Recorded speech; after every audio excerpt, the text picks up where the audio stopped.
Last week, we looked at the different shooting modes that you can have on your camera. So whether you want full control or whether you want to let your camera take control of getting that exposure right. Now we're going to look in a bit more detail at the three things that make the exposure of your image how you want it. The triangle is your ISO, your shutter speed and your aperture. And these three things impact each other and also how light or how dark your image is, therefore how well exposed it is. And one thing you need to keep in mind is it's a triangle. Everything is connected, so if you move your shutter speed, it will impact what your ISO or your aperture can be to get the same exposure in your image. So let's take these three things one at a time. You've got your shutter speed. This can be fast or it can be slow.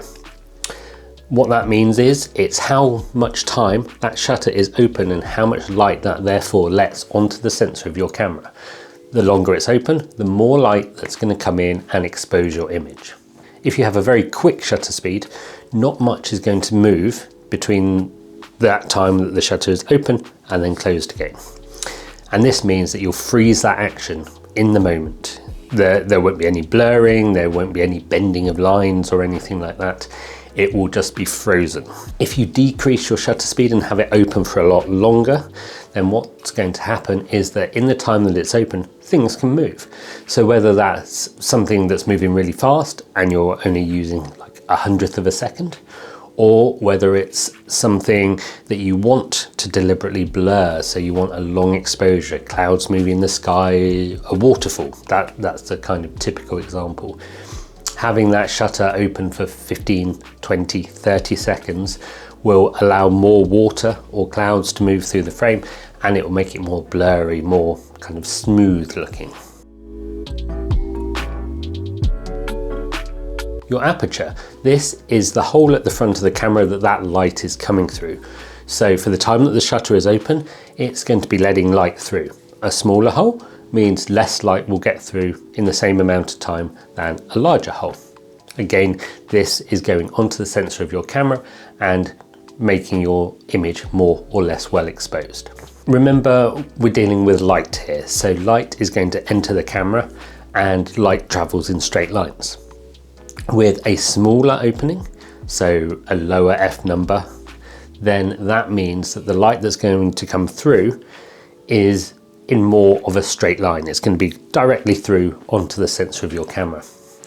The effect of this is that things will be in focus for a shorter distance. So what we call that is depth of field. You have got a smaller depth of field or a shallower depth of field. If you want a bigger depth of field, so you want more to be in focus, then you open that aperture up to allow more light in, and more comes in from different areas and it hits that sensor and more of that is in focus. So whether you want a portrait shot with a nice blurred background, whether you want a landscape with everything in focus, that's going to help determine what aperture you're actually going to use. ISO, this is essentially a volume control. The amount of light that's coming in can then be boosted up digitally and help light up your image. Or if you don't need it, you can dial it down a bit. The downside to an increased ISO is noise, and you can see that in the images that you take with high ISO settings. Generally speaking, the lower the better, but on some cameras a particular ISO will be the best. The noise will be at its minimum. It will have been developed to have that as its base ISO. And you can play around with your camera settings to determine which is the best ISO to use. Having full control of these settings in something like manual mode will give you a lot more control over that final picture. Yes, you can have the exposure exactly the same in auto mode or in manual mode. But if you want to freeze the action, if you want to blur movement, if you want more things in focus or less things in focus, those are the things that you control in the more manual modes than the camera will let you do. So if you put it in auto, it won't take that into account because it just wants that exposure to be good. And this is definitely something that you want to keep in mind if you're switching from your phone to a new mirrorless or DSLR or any other kind of real camera, because you have a bit more control on a camera compared to on your phone.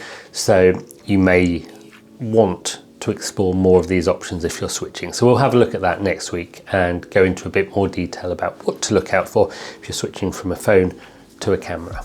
So now what we're going to do is have a look at these in action. I'm going to talk you through some of the pictures that I've taken recently with varying shutter speeds, varying apertures and varying ISOs, and talk about why I chose that, what it did to that picture that I took, and kind of what to expect when you're playing with these different settings. So this first picture is taken with a fast shutter speed to freeze the birds in motion, and that means that they're nice and sharp and the wings aren't blurred and things like that. And then this is a very long exposure to pull out the stars from the dark night sky. A little bit blurred on the edges, but not too bad. Again, a long exposure. The waves have turned kind of misty as they were rolling over the rocks. And Branston, a nice low f number, f1.8, to get him in focus and then blur the background. Compared to this one, which was at f11, to get the house, the trees, the grass and everything all in focus together. Then this one has got a very low ISO. It was a nice bright day and didn't need boosting up at all, because the problem with boosting it up is you get noise, and this is full of noise. But luckily you can fix that these days with Lightroom, and that's what this one is. And remember, the key thing is if you change one, you need to change another one to compensate. So for example, if you have a fast shutter speed, you're not going to be letting as much light into the camera. So you might want a bigger aperture, or you may need to increase the ISO to balance that exposure and get that picture still looking bright enough. If you want a narrower aperture to get more things in focus, then you might need to drop your shutter speed to allow more light in that way. ISO, I would try and keep the same as much as possible. Then you know what the effect will be on your picture. Obviously, if you're going for something where you want a fast shutter speed and a smaller aperture, you know that you're going to have to boost up your ISO in order to get that light into the picture and expose things as well as you want. So join me next week to look at how we can go from using our phone to take pictures onto our camera, and kind of what to look out for if you're making that switch. Look out on my Instagram for my pictures. I'm going to be putting more of the settings on there so that you can see when I've used different shutter speeds, apertures or ISO settings. I'm going to put a mixture of phone pictures and camera pictures on there, so I'll make sure to label that up as well. So have a great week and I'll see you again soon. Bye.